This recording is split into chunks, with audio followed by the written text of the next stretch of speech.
ሰላም እንዴት አላችሁ? ዛሬ የመጣሁት የፋይዳ ቁጥራችሁን ከባንክ አካውንታችሁ ጋር እንዴት ኦንላይን ላይ በራሳችሁ መሙላት እንደምትችሉ ላሳያችሁ ነው።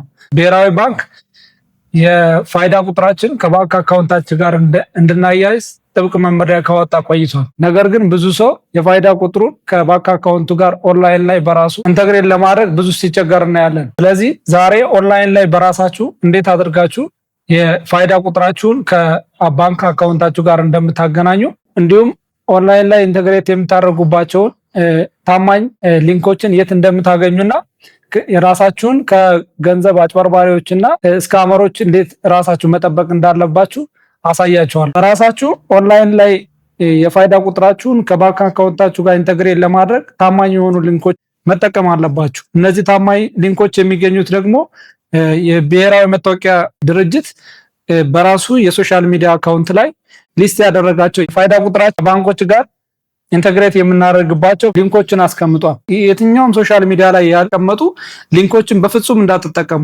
ምክንያቱም በተለያዩ ሶሻል ሚዲያዎች ላይ የተለያዩ ስካመሮች ወይም አጭበርባሪዎች ሊንኮችን ስለሚያስቀምጡ ማድረግ ያለባችሁ በመጀመሪያ ወደ ናሽናል አይዲ ወይም የፋይዳ ድርጅት ዌብሳይት id.gov.et በመግባት አባውት ፔጅ ላይ ክሊክ በማድረግ ሊንክድን አካውንታቸው ላይ በመግባት ከስር ካሉት ሊስቶች ውስጥ ባንክ ኢንተግሬት ማድረግ የፈለጋችሁበትን አካውንት በመምረጥ ሊንኩን ክሊክ በማድረግ የባንክ አካውንታችሁን በማስገባት ክላችሁን ኦቲፒ ቁጥር በማስገባት እሱን ቨሪፋይ ካላችሁ በኋላ የፋይዳ ባለ 16 ዲጂት የፋይዳ ቁጥራችሁን ታስገባላችሁ። እሱን ካስገባችሁ በኋላ ቨሪፋይ የሚለውን በተን ክሊክ በማድረግ ቨሪፋይ ማድረግ ትችላላችሁ ማለት ነው። ይህንን ለማሳየት ለምሳሌ 1-2 የሚሆኑ የባንክ አካውንቶችን እየሞላን አብረን እንመልከት። ከፋይዳ ቁጥራችን ጋር ኢንተግሬት እያደረግን በጋራ እንይ። የብራውዘራችን ከፍተናል። አይዲ አካውንት id.gov.et እንገባና አባውት ፔጅን ክሊክ በማድረግ ወደ ታች እንወርዳለን። ከዛ ካሉት የሶሻል ሚዲያ አማራጮች ሊንክድን የሚለውን ተጭነን ክሊክ ካደረግን በኋላ የሊንክድን አካውንታችንን ክሊክ አድርገን ዋና ከስር ካሏቸው ፖስቶች ውስጥ ከነዚህ እዚህ አማራጭ ውስጥ ይህን ሞር የሚለውን ክሊክ እናደርግና እዚህ ውስጥ የተዘረዘሩት የባንክ አካውንቶች ለምሳሌ አባይ ባንክ፣ ንብ ባንክ፣ ቡና ባንክ እያሉ እስከታች አማራ ባንክ እስከሚለው ድረስ ተዘርዝሯል። ከነዚህ ሊንኮች ለምሳሌ እኔ ንግድ ባንክን ፋይዳ ቁጥሬን ከንግድ ባንክ አካውንት ጋር ነው ኢንተግሬት ማድረግ የፈለኩት። ይህን ሊንክ ክሊክ እናደርግና ወደዚህ ያመጣናል። እዚህ ሊንክ ውስጥ አካውንት ቁጥራችን እንሞላለን። የባንክ ቁጥራችን ጽፍና ጌት ኦቲፒ እንለዋለን። በስልካችን የኦቲፒ ቁጥር ይልክልናል።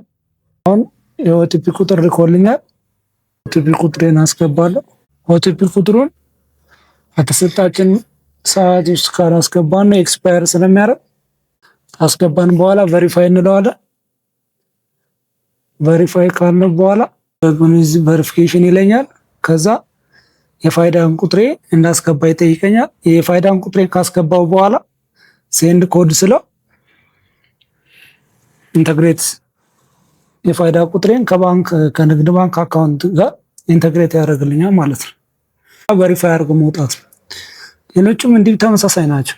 ዛሬ ሌላ ስኬማ ነኝ። የአቢሲኒያ ባንክን እስኪ የአቢሲኒያ ባንክ ፋይዳ ቁጥራችንን ኮኔክት የምናደርግበት ፎርም ይህን ይመስላል። እዚህም የሚጠይቀን የአካውንታችን ቁጥር እንድናስገባና ሳሚት ስንለው የኦቲፒ ቁጥር ይሰጠናል። ኦቲፒ ቁጥሩን ስናስገባለት የፋይዳ ቁጥራችንን እንድናስገባ ይጠይቀናል። ከዛ በኋላ ኢንተግሬት አድርገን መውጣት እንችላለን። ብዙዎቹ የተወሰኑት ቢኖራቸው ብዙዎቹ ተመሳሳይ ናቸው። ለምሳሌ የኮፒ እና ኮፒ ላይ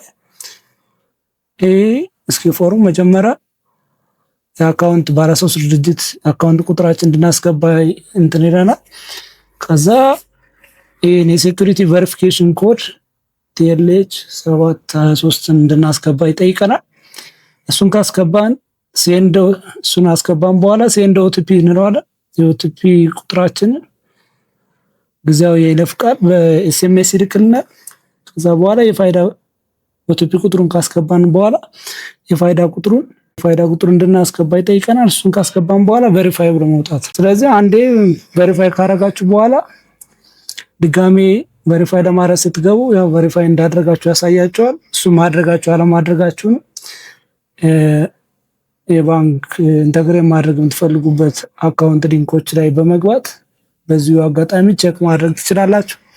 ብዙዎቹ ተመሳሳይ ናቸው። እዚህ ሴኩሪቲ ቬሪፊኬሽን ከሚለውና ቀድሞ ከመምጣትና ካለመምጣት አንጻር እንጂ ብዙዎቹ ተመሳሳይ ናቸው። ዋናው ነገር ምንድነው? እነዚህ ሊንኮች ታማኝ ምንጫቸው የት ነው የሚለው ነው ማለት ነው። ብዙ አጭበርባሪዎች፣ ብዙ ስካመሮች በተለያዩ የሶሻል ሚዲያ አካውንቶቻቸው ላይ ተመሳሳይ ሊንኮችን ክሬት በማድረግ ገንዘባችሁን እንደመዝረፍና እናንተ እንደማጭበርበር ፖስት ያደርጋሉ። በፍጹም እንዲህ አይነት ነገር እንዳታደርጉ። መጠቀም ያለባችሁ ይህ ናሽናል አይዲ ኦፊሻል ፔጁ ላይ ፖስት ያደረጋቸውን ሊንኮች ብቻ ነው። አለበለዚያ የባንክ ቅርንጫፋችሁ ባለበት አካል ኢንተግሬት ብታደርጉ ይሻላል። ለምሳሌ የንብ ባንክን አካውንት እስኪ እንየው ምን እንደሚመስል። የንብ ባንክ አካውንትን ይመስላል። ኢንተግሬሽን የምንሰራበት ሊንክን ይመስላል። ይህ ደግሞ ስታርት ሃርሞናይዝ ይለናል። ስታርት ሃርሞናይዝ ይላል። ከዛ አካውንት ነምበራችሁን ያስገቡልናል። በ13 ዲጂት አካውንት ነምበራችሁን እናስገባለን። ካስገባን በኋላ ጌት ኦቲፒ የሚላለ ጌት ኦቲፒ የሚለው በስልክ ቁጥራችን ይልክልናል። በኋላ ይህን ይመስላል ማለት ተመሳሳይ ናቸው ሁሉም። ሌላ ዘመን ባንክ ይህን ይመስላል። እሱም ስታርት ሃርሞናይዝ ነው የሚለው። ከዛ ኢንተሪር ፋይዳ ነምበር ይላል። ፋይዳ ነምበሩን ኤፍኤን ነምበር የሚለው ባለ6 ዲጂት ቁጥር እዛ ስልካችን ይልክናል። በተመሳሳይ መንገድ እንዲህ መሙላት እንችላለን ማለት ነው። የባንክ አካውንታችሁን ከፋይዳ ቁጥራችሁ ኢንተግሬት የምታደርጉባቸው ሊንኮችን የምታገኙበትን ዌብሳይት መምረጥ አለባችሁ። ይህም የሚገኘው ሳይት ላይ ባለው የሶሻል ሚዲያ አካውንት ላይ ፖስት የተደረጉትን ነው መጠቀም ያለባችሁ። ስለዚህ ራሳችሁን ከአጭበርባሪዎችና ከገንዘብ ዘራፊዎች ጠብቃችሁ ከየትኛውም ሶሻል ሚዲያ ላይ የምታገኙትን ሊንክ ሳትጠቀሙ ኦፊሻል የናሽናል አይዲ ኦፊሻል ዌብሳይትን በመጠቀም የባንክ አካውንታችሁን ከፋይዳ ቁጥራችሁ ጋር ኢንተግሬት ማድረግ ትችላላችሁ። በዚህ ቪዲዮ ጠቃሚ የሆነ መረጃ እንዳገኛችሁ ተስፋ አድርጋለሁ። በተለያዩ የሶሻል ሚዲያ አማራጮች መከታተል ትችላላችሁ። እንዲሁም በዚህ የዩቲዩብ ቻናል የተለያዩ የቴክኖሎጂ መረጃዎችንና ቲፖችን እና ማብራሪያዎችን የምንሰጥ ይሆናል። ከስር በተቀመጡት የሶሻል ሚዲያ አማራጮቻችን ሌሎች ፕሮግራሞቻችን መከታተል ትችላላችሁ። ጠቃሚ የሆነ መረጃ እንዳገኛችሁ ተስፋ እናደርጋለን።